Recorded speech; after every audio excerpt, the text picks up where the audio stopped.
So, Bob, wanted to get your thoughts on the overall performance of Edgar Berlanga this past weekend. I know before you told me his performance against Steve Rhodes wasn't that great. How did you think he performed this time around? People forget that he's a young fighter.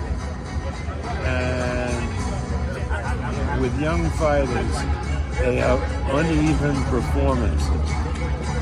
He won the fight, and he won it big, but it wasn't the most scintillating performance. But that's to be expected.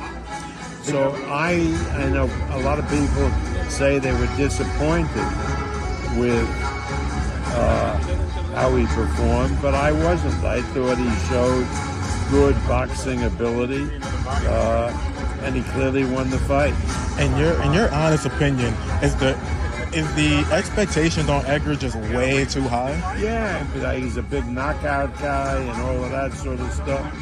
I mean, we've seen now over the last few fights that he's a talented fighter, but he is not a one-punch knockout guy. Gotcha. In his first 16 fights, he was a one-punch knockout guy. But a lot of that was the way we matched him. So is it fair to say that his power might be a little bit overstated? That could be, and his timing and so forth. But I'm happy because he's now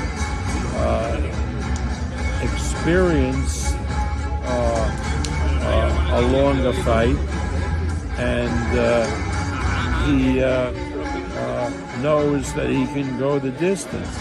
If he knocks out a guy 16 fights, knocks out a guy every 1 or 2 rounds, who knows if he can go 8 rounds or 10 rounds, right? But now we know he can.